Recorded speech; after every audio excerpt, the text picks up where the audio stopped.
What is going on, Pats Nation? It's Patriots Global here, back with another video, and in this one, I want to do something that I've done, I believe, the past 2 years, if I'm not mistaken. Usually I do it around this time, and that is when I look at some of the free agents on the free agency market, and I look at who the former New England Patriots players are. Now, whether they were in the Patriots system for a year, even just a training camp, 5 years, they're a veteran. Just looking at a couple of former New England Patriots that maybe New England looks to bring back.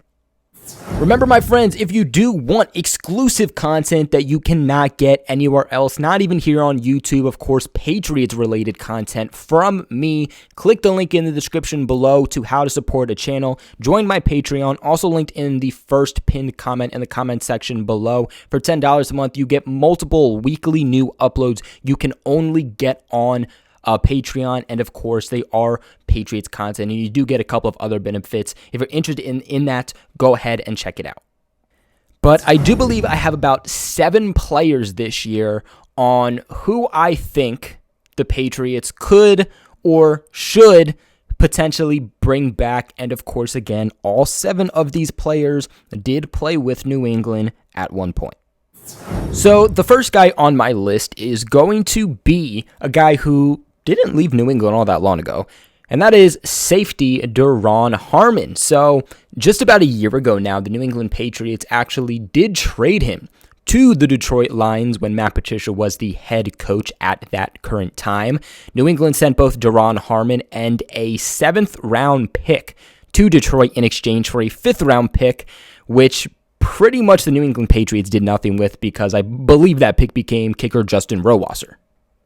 Now, I always liked Duron Harmon. I think Duron Harmon, for the few years he was with New England, did make a pretty good impact. I mean, we called him the closer for a reason, because he knew how to close out games. He was just a straight-up ball hawk. He was kind of more of a Devin McCourty role, a guy you would kind of just sit back there in coverage, whether it was cover 1 or cover 2, etc., and was just able to read the quarterback's eyes well, and that's how he made his plays. You know, he wasn't a guy who excelled super well in man coverage and was a Patrick Chung, Kyle Duggar role.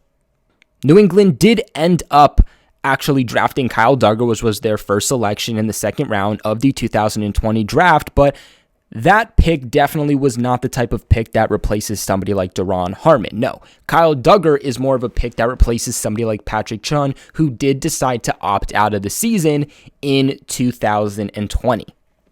And of course, Patrick Chung did decide to opt out after the New England Patriots traded Duron Harmon. So, you know, it kind of sucks, because I do think Duron Harmon would have had a much bigger role, and it would have been really fun to see what he could have done in a bigger role with Patrick Chung being out of the lineup. But nonetheless, that didn't happen. He had a pretty good season with Detroit in 2020. I mean, he appeared in all 16 games, which he's been able to do his entire career. He's been very, very durable, which is something you can rely on with him, which is something you can't really rely on with a Patrick Chung at all, I think, at this point. But in 2020, his stats consisted of 2 interceptions. He also had a 22 yards total on those 2 interceptions, had a total of 5 passes defended, 73 total tackles, which was easily his career highest, and also had 1 quarterback hit.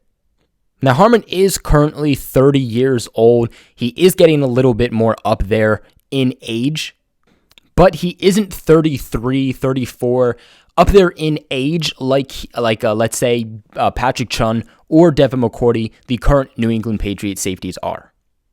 Truth of the matter is that New England needs help at safety more than I think people realize. This could potentially be Devin McCourty's last year before he retires. Who knows what's going to happen with Patrick Chung? He's likely going to retire soon also. Chung also is not a durable safety, and you have to account for injuries at the position also. Harmon already knows the New England Patriots system. He knows what's expected, and he could easily come and take over that role of a Devin McCourty. Honestly, I would not mind whatsoever bringing back Duron Harmon. Now, that one did take a little bit of time to talk about, but I really wanted to touch on all of those points. So my next one here is going to be linebacker Elandon Roberts. Now, Elandon Roberts is another guy who left just a year ago in free agency. He ended up leaving with another Patriots linebacker in Kyle Van Noy to the Miami Dolphins, which it seems like where all the New England Patriots players go if they're not playing in New England. Now, the deal with Miami was nothing special for Roberts. He only signed a one-year deal worth about $2 million, and he really didn't do anything too spectacular. And of course, it's also worth mentioning that he wasn't number 1 nor number 2 on the depth chart there because they're pretty stacked at the position. Now, this past year with Miami, he appeared in just 13 games. He started in only 11 in those. He had 1 forced fumble. He had 1 fumble return. He had 1.5 sacks, 61 total tackles, which ranks 3rd in his entire career. And he also put up 8 tackles for loss and 4 quarterback hits. No matter where Elandon Roberts goes, he's not going to demand high money. There's nothing about how he plays that says, hey, I demand high money. And honestly, I think that the Miami Dolphins would be okay if they decided to let him go. Again, he's not one of their starting linebackers. He isn't a Baker. He isn't a Kyle Van Noy. They would be fine without him. On New England's side of things, they need help desperately at the linebacker position. When Elandon Roberts left was when all of the other linebackers also so happened to have left. The great thing about Elandon Roberts is that he's been in the league for a good time now. He's a veteran. He was also with the New England Patriots for 4 seasons. Belichick absolutely loved Elandon Roberts, and as a 6th-round pick, he got used pretty versatile with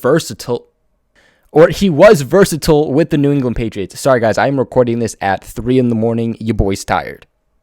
But I don't think Elandon Roberts will find another team that will use him as much as Bill Belichick did. I mean, Belichick literally used him as a fullback on the offense in his final year with the team.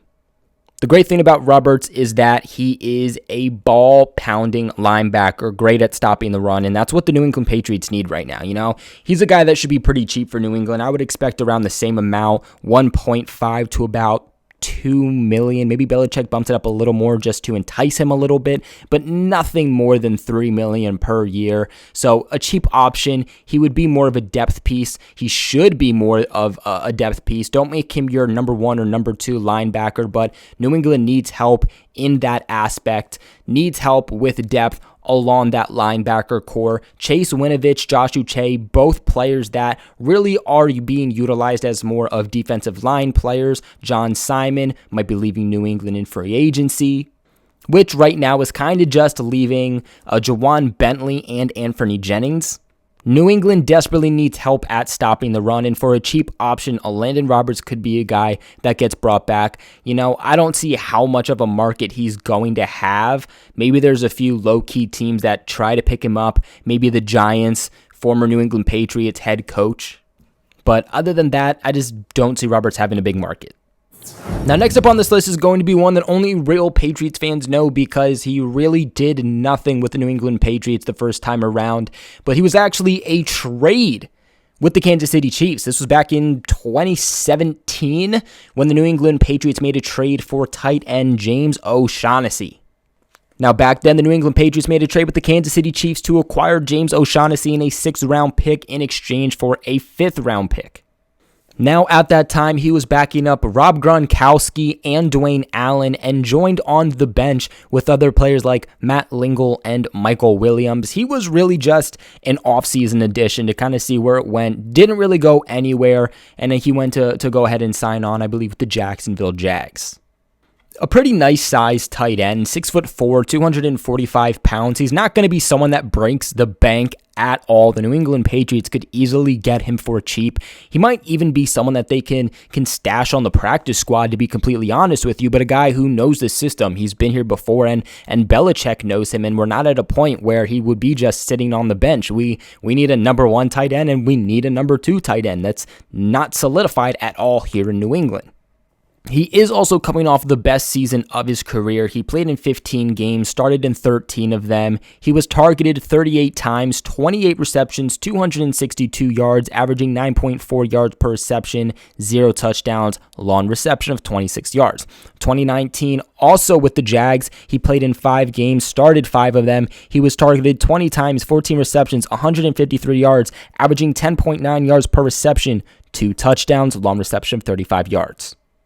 Now, honestly, the Patriots could definitely use some help at the tight end position. I know that a lot of people are going to be like, Patriots Global, at this point, there's no point in them even bringing in a tight end. You have Devin Asiasi, you have Dalton Keene. The Patriots aren't doing anything with them. Those are your 2 tight ends right there. Plus, you have Matt LaCosse, Ryan Izzo. I would say Matt LaCosse probably gets cut this offseason, but still, either way, despite the Patriots having these tight ends on their current depth chart, I do expect them to bring in tight ends for the offseason, OTAs, minicamp, upgrade at the position, see what they have. It doesn't work out, you cut them at the end of the offseason. Again, OShaughnessy is a guy Belichick knows what he's getting. For the most part, I think he's proven himself more since he's been with the Patriots. Like I said, he's with Kansas City for 2 years, didn't really not do anything. Since then, being with Jacksonville for the past 4 years, he's put up some pretty respectable numbers. He isn't your number 1 guy. You can maybe make an argument he could be your number 2 guy, but number 3 at best. Sitting in that 2 to 3 range is going to be your best option for him. And at least being a body guy, maybe even somebody who you can stash on the practice squad, could be a really nice addition. Now, next up on my list is going to be a guy that I think I've had on the past 1 or 2 lists in the years prior to this one. I believe I have, don't quote me on that though, and that's Jabaal Sheard. Now, he spent a few years with New England. He's 31 years old right now. He's easily a veteran with 8 years of experience in the NFL. Kind of surprised that he hasn't retired at this point, but I would definitely give him 1 to 2 more years before he does decide to do that. He's a guy that would not cost the Patriots literally anything. He's a guy that I thought would have more interest when he was a free agent last year. Did not at all. Ended up signing very late to the process with the Giants. Didn't even get a $1 million contract. 1 year, was only making about $679,000. So the Patriots easily could get a bargain on him. A little bit of an undersized defensive lineman, 6'3", 268 pounds. He isn't a guy that you're going to plug in, is going to be like some day 1 starter, probably not even your number 2 guy, but he's a guy that is a veteran. He knows what he's doing in the NFL. He's been in this scheme. He knows what he's doing. He knows what's expected. You don't have to have him come in and wonder what you're going to get because you already know what you're going to get. New England does need help on this defensive line. They need help in the linebacking core, and luckily enough for them, Jabaal Sheard is a versatile guy. He's played in the interior of the defensive line, he's played at defensive end, and he's also played at right outside linebacker.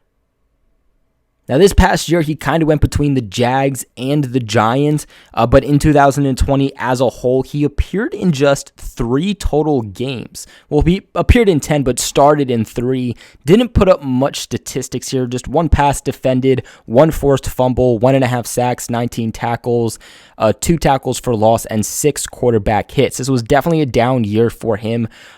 Prior to that, while he was with the Colts, 2019, while he was playing defensive end, he had appeared in 13 games, started 12. He had 2 passes defended, 4.5 sacks, 25 total tackles, 5 tackles for loss, and 9 quarterback hits.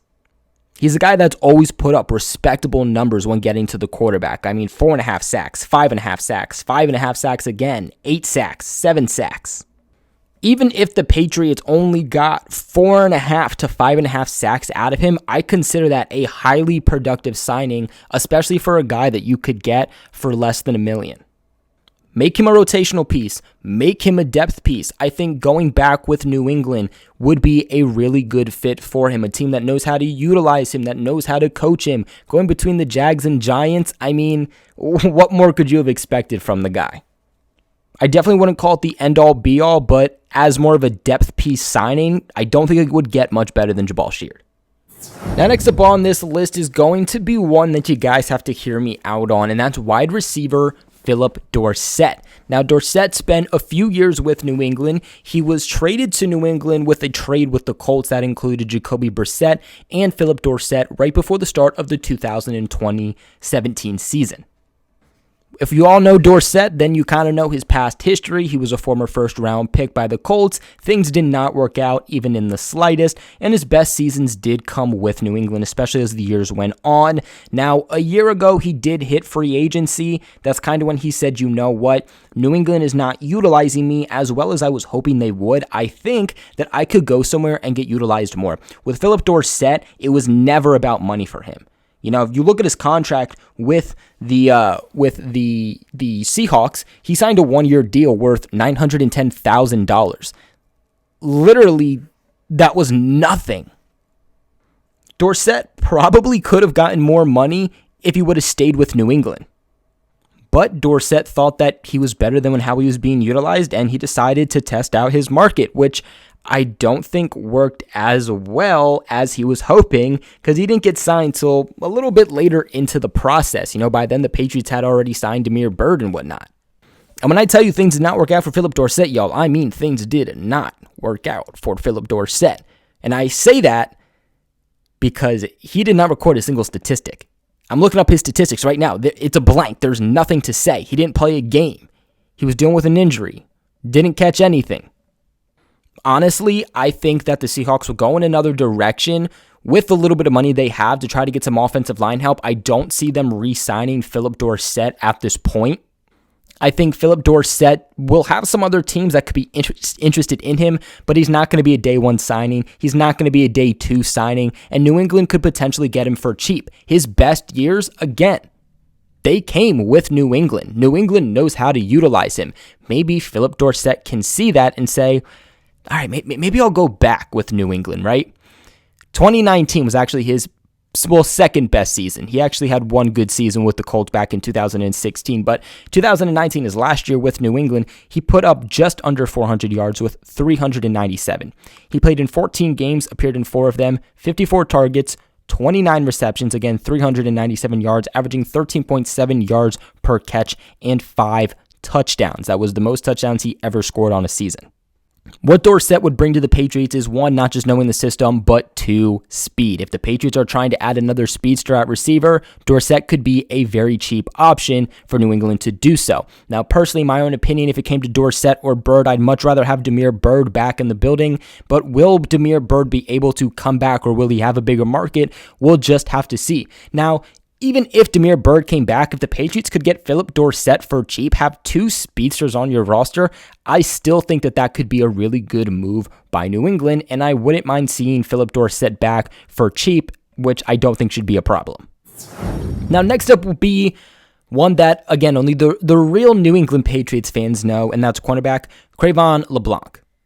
Now, LeBlanc was actually another undrafted signing by Bill Belichick back in 2016. Now, he actually made what was considered the play of the 2016 preseason when we were going up against the New Orleans Saints, again, in a preseason game. He made a one-handed interception in the end zone, and that's what really set his market for him. Now, ultimately, he was released by New England for roster cutdowns, and that is when another team did decide to jump on him, and his time with New England did come to an end. He ended up playing for a few different teams since 2016. From 2016 to 2017, he played with Chicago. Then in 2018, he played with Detroit, and then traded to Philly, and then Philly was hanging on to him for about 2.5 seasons, and now he is a free agent. Now, not exactly your most ideal height and build for a cornerback, 5'10", 190 pounds, but he is a guy that is only 26 years old. Some of his best years are still ahead of him, and with the right team, he can still continue to develop. He was always a guy that was never a bad cornerback in the league. Now, don't get me wrong, he's not a number 1 corner. He's not a number 2 corner. But as a depth piece, as a rotational piece, as a number 3, number 4, yeah, he is a good cornerback for you. This will definitely be more of a rotational piece, more of a camp body, and also more of a depth piece in case a guy is to get injured. Let's keep in mind, if we do get rid of Gilmore, that's a factor out. Jason McCourty is a free agent also. I think corner is a bigger need for New England than people realize. You do, of course, also have some question marks there about J.C. Jackson. The big question mark about LeBlanc is the fact that he hasn't actually ever played a full season. Last year in 2020, he played in 9. 2019, he played in 4. 2018, 11. 2017, 15. And 2016, 13. But his career stats do consist of 52 games, period, I guess, played. He has started in 16 of them. He's recorded 2 interceptions. He has recorded 18 passes defended, 2 forced fumbles. He's also recorded a total of 2 sacks, 118 tackles, 3 tackles for loss, and 3 quarterback hits. Now, next up on this list is one that I think would make a good amount of sense, and that is defensive end Derrick Rivers. And y'all are probably like, oh, dear God, not the Derrick Rivers experiment again. Isn't that over? And yeah, for the most part it is. I think we know what we're getting out of Derrick Rivers by now. But again, the Patriots do need help with that defensive line. They need starters. They need rotational pieces. Dietrich Wise is a free agent, someone who could potentially also be leaving to New England. And I do know that Bill Belichick and the coaching staff really did like Derrick Rivers. Now, Derrick Rivers was a guy that was having one of his best seasons yet, especially with New England, was finally able to stay healthy after he had his season-ending injury in his rookie preseason. I mean, Rivers was showing a lot of promise. I was actually really excited for him, and he was getting into the lineup more and more each week until the New England Patriots decided to surprisingly cut him. And that didn't really surprise me personally too much. I always thought that he was a guy who was always kind of on the hot seat. New England was always going through roster reconstruction week in and week out, releasing players, adding players, releasing players, adding players. And I do believe that they were going to bring Derrick Rivers back, whether it was back to the 53-man roster or back to the practice squad. But the Los Angeles Rams hopped on them before they were able to do so, and they acquired him for the remainder of the season. In 2018 with the New England Patriots, he appeared in 6 games in which he recorded 1 sack, 2 tackles, 1 tackle for loss, and 2 quarterback hits. This past season with New England, he appeared in 13 games in which he recorded 8 total games with New England, and then 1.5 sacks also with New England, 4 tackles with New England, 1 tackle for loss with New England, and 4 quarterback hits with New England. Then when he was traded to the Rams, he appeared in just 5 games, no sacks, 1 tackle, 1 tackle for loss. I truly do not expect Derrick Rivers to have much of a market, really, if any. The only teams that I could see really signing him would be the Patriots, the Rams, and a former New England Patriots coach, so maybe a team like the Giants. Honestly, it wouldn't surprise me if Derrick Rivers even gets signed to a practice squad rather than an active roster. But that is going to be it for today's video. That is 7 former New England Patriots that the team could potentially bring back. What are your guys' thoughts on this list? Is there anyone that I missed that you think they could bring back? Let me know in the comment section below. Remember that these are strictly free agents, no trades or anything like that. So consider subscribing, consider liking this video, and consider becoming a Patreon. Link to that again in the description below and pinned in the first comment. Like always, thank you all so much for watching, and I'll catch you in the next one.